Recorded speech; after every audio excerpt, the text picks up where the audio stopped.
Hello everyone. In this video, we are going to learn CRUD operation by using a JDBC. Okay, but JDBC के अंदर भी CRUD operation perform करने के लिए हमारे पास two ways होते हैं. First one is a statement interface and second one is a prepare statement interface. ठीक है, तो हम ये जो CRUD ऑपरेशन यहाँ पे परफॉर्म करने जा रहे हैं तो वो हम करेंगे by using a statement interface. So basically CRUD operation by using JDBC का क्या कंसेप्ट है, आई होप आपको क्लियर ही होगा कि हम क्या करते हैं. जावा ऑब्जेक्ट से जो भी डेटा फेच हो रहा है तो वो डेटाबेस में स्टोर करने के लिए हमें कुछ ना कुछ कनेक्टिविटी लगती है. तो कनेक्टिविटी प्रोवाइड करने के लिए हम यहाँ पे यूज करें JDBC कंसेप्ट का, जो एक्चुअल काम करता है जावा एप्लीकेशन एंड डेटाबेस को कम्युनिकेट कराने के लिए कि जो भी डेटा हमसे रिसीव हो रहा है तो वही डेटा वो स्टोर करने का काम करेगा, राइट. बट उन दोनों के बीच में कनेक्शन क्रिएट करने के लिए आपको कुछ स्टेप्स होती है जो फॉलो करनी होती है. First one is load and register the driver. It means हम ये कैसे करेंगे, तो उसके लिए हमें class dot for name method use करना होता है. ओके, सो यहाँ पे मैं कॉल कर देती हूँ class dot for name. So for name method क्या करेगी, यहाँ पर एक स्ट्रिंग टाइप ऑफ डेटा जो है वो रिसीव करेंगी जिसके अंदर हम पास कर देंगे उसका URL. ठीक है, एग्जैक्टली क्या कनेक्शन के लिए पाथ हमें चाहिए वो पाथ हम पास कर देते हैं MySQL ड्राइवर का. So simply com dot mysql dot cj dot jdbc dot driver. तो ये हमने पाथ प्रोवाइड कर दी है. देन नेक्स्ट इसका ही जो एक्सेप्शन है वो हम थ्रो कर देंगे class not found exception, because ये एक स्टैटिक मेथड होने की वजह से हम उसको डायरेक्टली क्लास नेम के रेफरेंस से कॉल कर रहे हैं एंड वो क्लास जो कि वो एग्जिस्ट नहीं कर रहा है फिलहाल के लिए, तो इसीलिए हमें इमीडिएटली एरर थ्रो कर देना होगा Java class not found exception. ठीक है, देन हमें क्या करना है, कनेक्शन इस्टेब्लिश करना है. कनेक्शन इस्टेब्लिश करने के लिए हमें क्या करना होता है, कनेक्शन इंटरफेस का यूज करना होता है. ठीक है, सो यहाँ पर मैं कॉल कर लेती हूँ कनेक्शन इंटरफेस को, जिसके लिए रेफरेंस वेरिएबल क्रिएट कर देते हैं हम कॉन, एंड देन उसका रेफरेंस वेरिएबल क्रिएट करने के लिए हमें एक हेल्पर क्लास यहाँ पे प्रोवाइड किया गया होता है which is a driver manager, and method को हम कॉल कर लेंगे गेट कनेक्शन मेथड को. ठीक है, थ्री पैरामीटर्स हम पास कर देंगे which is URL, user name and password. So URL क्या रहेगा, तो URL हम प्रोवाइड कर देते हैं MySQL ड्राइवर के लिए JDBC, first of all JDBC colon MySQL colon double slash local host colon 3306 slash, and then यहाँ पे प्रोवाइड कर देते हैं हम हमारे डेटाबेस का नाम जो कि है मेरा टास्क मैंने प्रोवाइड किया हुआ.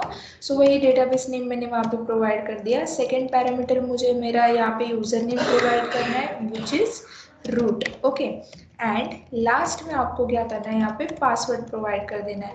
सो पासवर्ड जो है आपका जो भी रहेगा XYZ पासवर्ड तो वो आपने यहाँ पे प्रोवाइड कर देना है, and then and with semicolon. ठीक है, देन हम क्या कर लेंगे, इसे भी इंपोर्ट कर लेंगे कनेक्शन इंटरफेस के जो भी हमें मेथड्स चाहिए उसको भी थ्रो कर लेते हैं एक्सेप्शन को, कि एक्सेप्शन कौन सा थ्रो करेगा, ये SQL एक्सेप्शन. ठीक है, नाउ हमें क्या करना है, स्टेटमेंट इंटरफेस का रेफरेंस वेरिएबल क्रिएट करना है कि उसके अंदर की जितनी भी मेथड्स होगी तो वो हम यूज कर सके. ठीक है, सो यहाँ पर मैं कॉल कर देती हूँ स्टेटमेंट, रेफरेंस वेरिएबल प्रोवाइड कर देती हूँ ST इज इक्वल्स टू, अभी इसकी जो क्रिएट स्टेटमेंट करके मेथड होती है तो वो कैसे यूज कॉल होगी यहाँ पे, by using con reference variable. ठीक है, तो यहाँ पे हम कॉल कर लेंगे कॉन डॉट क्रिएट स्टेटमेंट. ठीक है, क्रिएट स्टेटमेंट मेथड को मैंने यहाँ पर कॉल कर दिया है.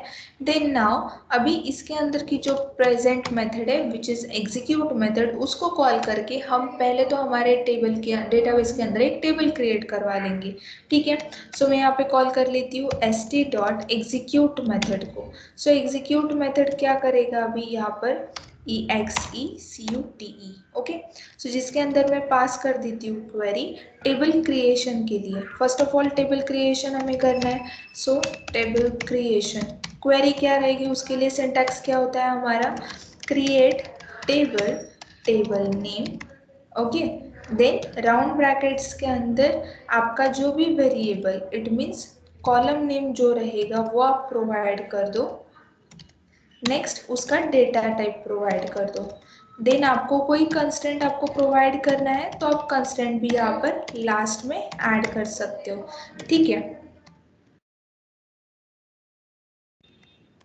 कंस्टेंट्स नाउ हमारा सिंटैक्स है, इसी सिंटैक्स के अकॉर्डिंग हम यहाँ पे क्रिएट कर देंगे। सो क्रिएट टेबल, टेबल नेम क्या रहेगा यहाँ पर, समथिंग लेट्स से कुछ भी ले लेते हैं, स्टूडेंट ले लेते हैं, ठीक है, स्टूडेंट इन्फो, ये हमारा टेबल रहेगा। देन उसके अंदर मैं कॉलम्स क्रिएट करने जा रही हूँ। First column name is ID जिसका टाइप रहेगा integer, second column name is name जिसका टाइप रहेगा, जैसे कि जावा में हम string type of variable store करने के लिए स्ट्रिंग डेटा टाइप लेते हैं, वैसे ही आपको MySQL डेटाबेस के अंदर अगर कोई स्ट्रिंग टाइप ऑफ डेटा है जिसे स्टोर करवाना है तो उसके लिए आपको varchar डेटा टाइप लेना होगा एंड उसको ही साइज आप असाइन कर दो। 256 कैरेक्टर्स तक हम उसके अंदर साइज को स्टोर करा सकते हैं, तो बाय डिफॉल्ट मैं यहाँ पे 20 की साइज जो है वो असाइन कर देती हूँ, क्योंकि जितने भी अनयूज मेमोरी ब्लॉक वहाँ पे मेरे डेटाबेस के अंदर उसके फील्ड के लिए असाइन होंगे तो वो सारे के सारे अनयूज मेमोरी ब्लॉक को हम क्या कर सकते हैं, रिकॉल कर ले सकते हैं, रीयूज कर सकते हैं, ठीक है। Then third variable is age, so age भी रहेगी इंटीजर के अंदर। सो ये बेसिक 3 कॉलम्स मैंने ले लिए, आप अपने हिसाब से ले सकते हो, ठीक है। एंड हमें समझ आने के लिए टेबल क्रिएट हुआ है कि नहीं, इसके लिए मैं यहाँ पे मैसेज भी प्रोवाइड कर देती हूँ, टेबल क्रिएटेड करके, ठीक है। टेबल क्रिएटेड करके मैसेज हमें डिस्प्ले होना चाहिए। इस प्रोग्राम को रन करेंगे, Ctrl+F11 आप शॉर्टकट कीज भी यूज कर सकते हो, अदरवाइज जो आपको चाहिए वो भी यूज कर सकते हो, ठीक है। बट देखो यहाँ पे कुछ तो भी हमें एरर थ्रो किया है, okay okay wait a minute, यहाँ पर क्या पैकेज का कुछ तो भी, ओके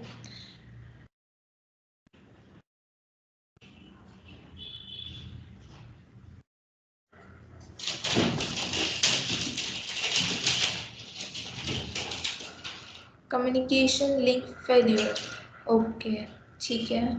तो यहाँ पर हम क्या करेंगे, सिंपली लोकल होस्ट का जो एरर आया है, okay that's the error, spelling mistake, local host, ठीक है। दिस विल रन, ओके या टेबल क्रिएटेड करके यहाँ पर मैसेज यहाँ पर प्रोवाइड हो चुका है, ओके। चेक कर लेते हैं डेटाबेस के अंदर जाके कि ये जो टास्क करके डेटाबेस है इसको रिफ्रेश कर लेंगे एंड आप देख सकते हो स्टूडेंट इन्फो करके हमारा टेबल यहाँ पर क्रिएट हो चुका है, ठीक है।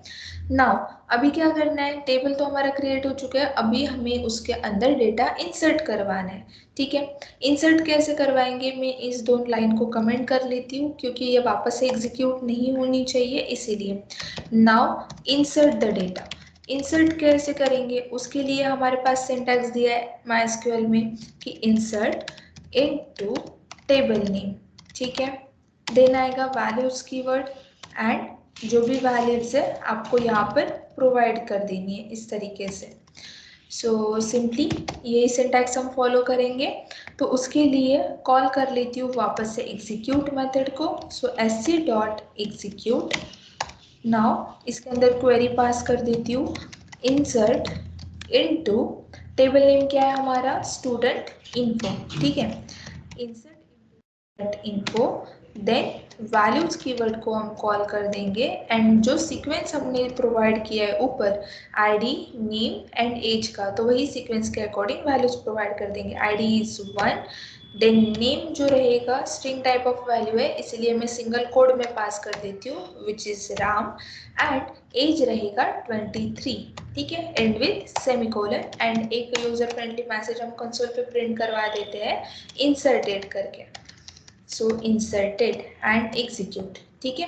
सो सी हमें इंसर्टेड करके मैसेज प्रोवाइड हुआ है, इट मीन्स हमारी क्वेरी प्रॉपरली रन हो गई होगी। यहाँ पर आके इसको रिफ्रेश करेंगे तो आप देख सकते हो 1 राम 23 ये वैल्यू इंसर्ट हो चुकी है, ठीक है। नाउ अभी हमने देख लिया कि डेटा इंसर्ट कैसे करना है, अभी यही वाली इंफॉर्मेशन मुझे अपडेट करवानी है, तो अपडेट करने के लिए वो क्या करेंगे, वापस से सेम वही चीज़ करना पड़ेगा हमें। अपडेट के लिए क्या सिंटैक्स रहेगा, update table name, okay, table name, set क्या करनी है, वैल्यू करनी है। सो सेट कॉलम नेम की जो भी होगा वो कॉलम चूज करो, जो वैल्यू देनी है वो वैल्यू चूज करो। वेयर जो भी कॉलम के अकॉर्डिंग करनी है वो कॉलम चूज करो एंड उसकी जो वैल्यू रहेंगी वो यहाँ पर प्लेस कर दो।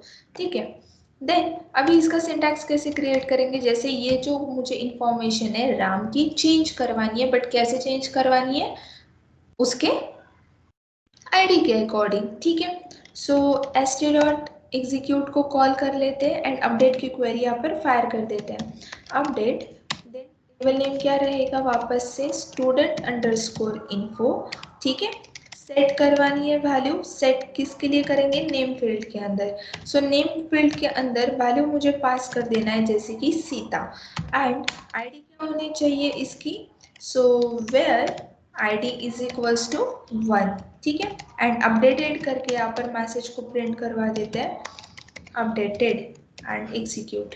सो now it's updated. Okay, check करेंगे। सो आप देख सकते हो राम जो यहाँ पर था उसका नाम चेंज होकर अभी सीता में कन्वर्ट हो चुका है। ठीक है, इट मीन्स हमारी अपडेट वाली क्वेरी भी प्रॉपरली यहाँ पर रन हो रही है। नाउ अभी हमें क्या करना है, इस क्वेरी को डिलीट करवा देना है। इट मीन्स जो भी इंफॉर्मेशन हमने ऐड करवाई थी उसको डिलीट करवा देना है, राइट। उसको डिलीट करने के लिए क्या करेंगे, डिलीट का सिंटैक्स यहाँ पर प्रोवाइड कर देंगे। डिलीट का सिंटैक्स क्या होता है, delete from table name, okay, where question mark या फिर column name is equals to value. ठीक है, सो वैल्यू हम यहाँ पर ऐसे लिख देती हूँ, column name is equals to value जो भी रहेगा वो। So sc dot execute method को मैं यहाँ पर कॉल कर लेती हूँ and then delete from table name आ जाएगा यहाँ पर स्टूडेंट इन्फो। ठीक है, where id is equals to 1। यहाँ पर प्रिंट करवा देते हैं data deleted. So simply execute करा देंगे, मैसेज यहाँ पे प्रिंट हो चुका है डेटा डिलीटेड। इट मीन्स यहाँ से वैल्यू जो है वो आपकी डिलीट हो गई होगी। सो सी रिफ्रेश करने के बाद आप चेक कर सकते हो वैल्यू जो है वो डिलीट हो चुकी है। ओके, तो इसी तरीके से JDBC के अंदर हम स्टेटमेंट इंटरफेस का यूज करके जो भी डेटाबेस के साथ कनेक्शन क्रिएट करने के बाद डेटा स्टोरिंग करनी होती है हमें, तो वो इजीएस्ट वे से कर पाते हैं। The Java application and JDBC का यूज करके हमने इजीली यहाँ पर क्या कर लिया है, डेटा स्टोर कर लिया है। ओके, इस प्रोग्राम के अंदर आपको कुछ भी डाउट्स होते हैं तो आप कमेंट सेक्शन में हमें बता सकते हैं। And thanks for watching this video. I hope you guys understand this concept. Okay, thank you.